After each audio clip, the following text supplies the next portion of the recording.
Bonjour et bienvenue sur la chaîne Le Culte du Dé. Donc voilà, vous êtes dans ma petite maison. Aujourd'hui, je vais vous présenter le dernier pack de cartes, le dernier scénario pour le jeu Horreur à Arkham, le jeu de cartes. Et donc pour l'ensemble de scénarios, l'héritage de Dunwich. Donc voilà, c'est le petit pack qui arrive dans sa boîte. Le tout dernier perdu dans le temps et l'espace. Donc on voit un pauvre investigateur dans une dimension complètement déstructurée. Je ne vais pas vous donner trop d'indices sur ce qui se passe, vu que c'est quand même le dernier. Je vais vous montrer quelques cartes, quelques graphismes. Et puis on va regarder ensemble en fait les nouvelles cartes qui arrivent pour les decks des investigateurs. Donc comme d'habitude, toutes les cartes actes, etc. La thématique, cette fois-ci, bon, ça je peux vous en parler vite fait, puisqu'on le devine, rien qu'au titre et puis à l'illustration, les investigateurs se retrouvent perdus dans le temps et l'espace, et ils vont avoir quelque chose à faire, et puis ils vont peut-être aussi essayer de rentrer à la maison. Mais dans l'univers de Lovecraft, on sait qu'en général, ça c'est quelque chose d'assez compliqué. Il y a des cartes neutres, c'est un personnage, en fait, donc je ne vous montre pas ses caractéristiques, ni ses talents, ni à quoi il sert. Voilà, c'est l'homme aux gants rouges. Je vous le montre simplement parce que si vous jouez à d'autres jeux de la gamme, chez FFG, cette silhouette, vous l'avez déjà vue sur des conditions, par exemple. Donc c'est un homme en costard avec des gants rouges et un couteau. Voilà, petit mystère. À noter qu'on a ce petit feuillet, comme d'habitude, qui nous donne évidemment les épilogues, et puis la mise en place et les épilogues. Et à la fin, que je vous dise pas de bêtises, voilà, on a une note des concepteurs. Donc on a un petit article en fait, qui est assez intéressant quand même, sur la façon dont les concepteurs de l'histoire, de tout cet ensemble de scénarios, ont abordé, on va dire, l'héritage de Lovecraft et comment ils ont construit leur aventure en adaptant en fait l'histoire de Dunwich. Voilà. Ça c'est pas mal, c'est assez intéressant. Il y a aussi des interviews sur une chaîne anglaise, ou enfin une chaîne américaine plutôt, qui s'appelle Team Covenant, donc Team comme une équipe, et Covenant c'est C-O-V-E-N-A-N-T, Team Covenant, elle est dans mes chaînes favorites. Je pense qu'ils sont maqués avec FFG parce qu'ils présentent tous les produits en avant-première et ils font aussi souvent des interviews des concepteurs de jeux, voire des parties au tout début avec les concepteurs. C'est assez intéressant, c'est parfois un peu compliqué à comprendre. Mais c'est assez intéressant. Si ça vous dit, vous pouvez aller voir cette chaîne-là, Team Covenant. Deux nouvelles cartes, évidemment, menace, je ne vais pas vous les montrer. Le scénario, c'est vraiment un voyage. Donc il y a aussi des lieux. Voilà, je vous montre juste deux petites illustrations. Les marches de Iaghari.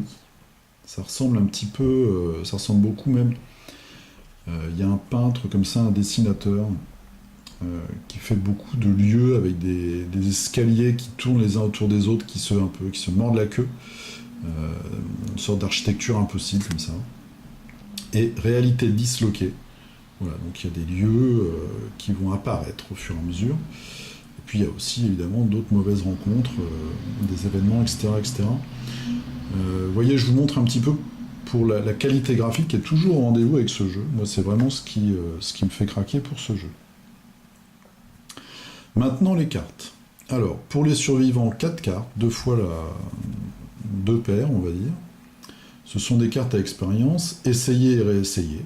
Voilà, on fait du tir à l'arc, c'est un talent. Après qu'un test a échoué, si l'une de vos cartes compétences a été attribuée à ce test, inclinez, essayez et réessayez, renvoyez cette carte compétence dans votre main.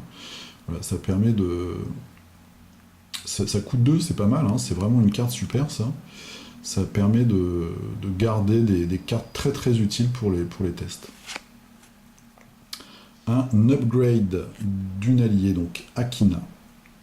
Ça coûte 3. Vous allez voir, c'est des cartes assez chères, vu que c'est des cartes de fin de campagne.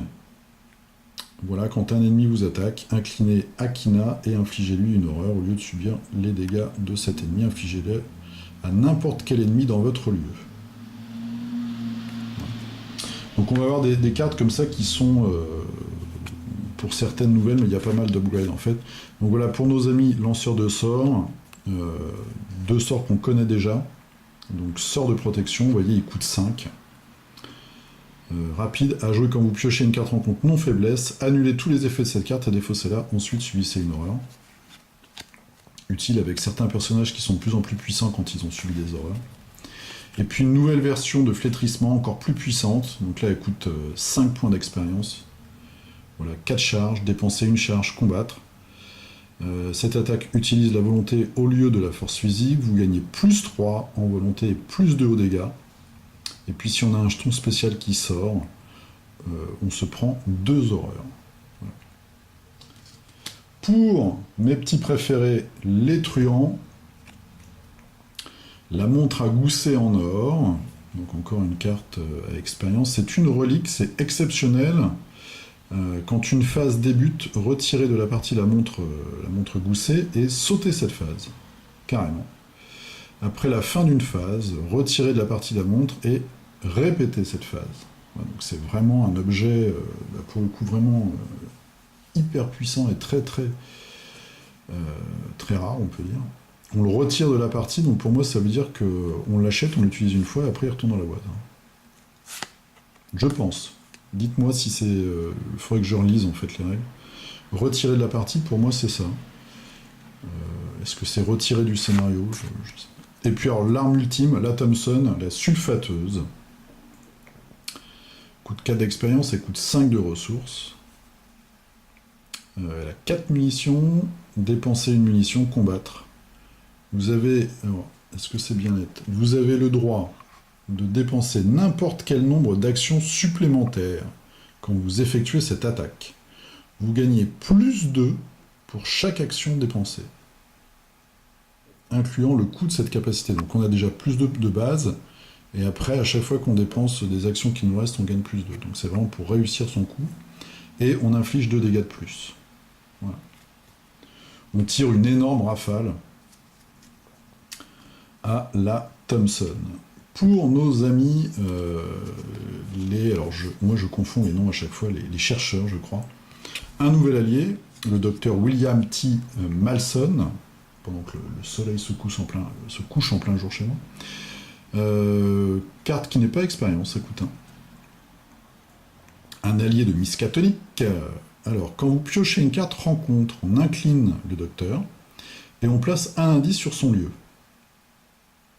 Annulez la pioche de la carte et mélangez-la dans le deck rencontre. Ensuite, piochez une nouvelle carte du dessus du deck rencontre. Donc c'est vraiment quand on pioche une grosse cochonnerie ou quelque chose qui n'est pas du tout adapté à son rôle ou à sa main, eh bien on peut espérer avoir quelque chose d'un peu plus simple à gérer en inclinant le docteur.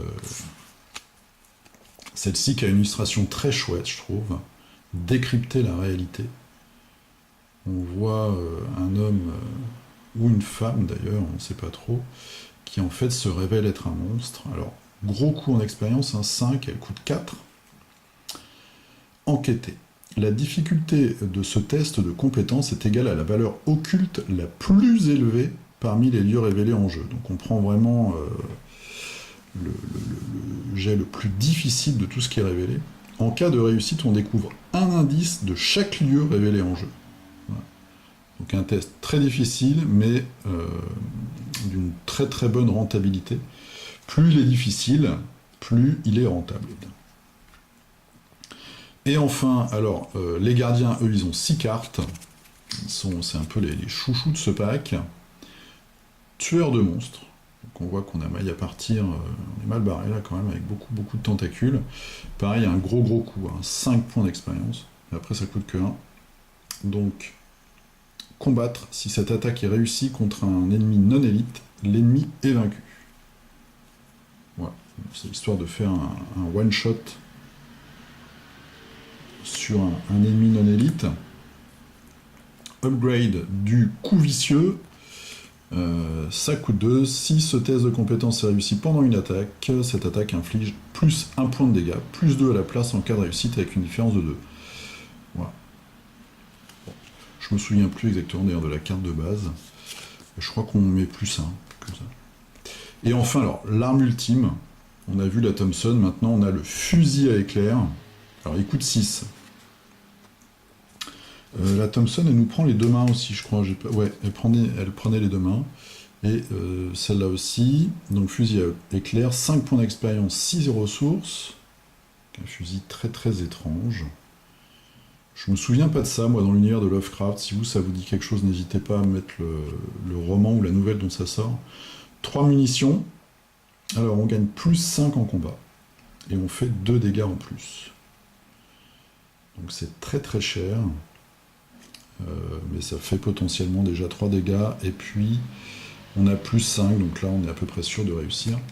C'est pour les grosses créatures, en tout cas les créatures qui ont une grosse valeur de combat. Voilà, c'était les cartes. Alors, je vous ai pas montré grand-chose. Parce que c'est quand même le dernier pack, donc bon, c'est pour que vous gardiez un maximum de surprises. Je trouve que la mécanique est intéressante et elle va vraiment bien avec l'histoire.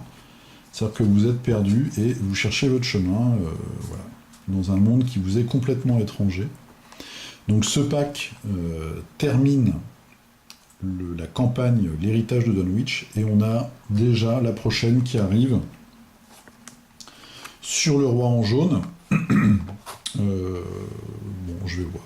Je vais sûrement craquer comme d'habitude parce que je suis quelqu'un d'extrêmement faible.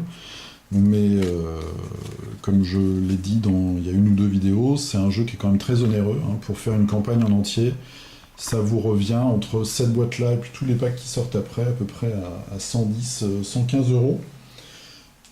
Sachant que la première, elle doit être à 25 ou 30, et puis après, tous les mois, bah, vous avez 15 euros de pack, quoi. Voilà, je vous dis à très très bientôt.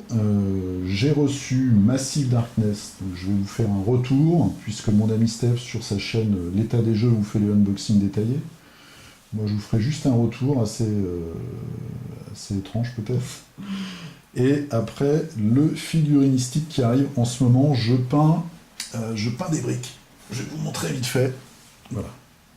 Je suis en train de peindre ça pour l'instant. Je suis dans le super-héros.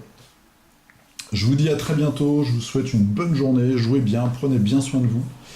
Et puis, bah à plus. Salut!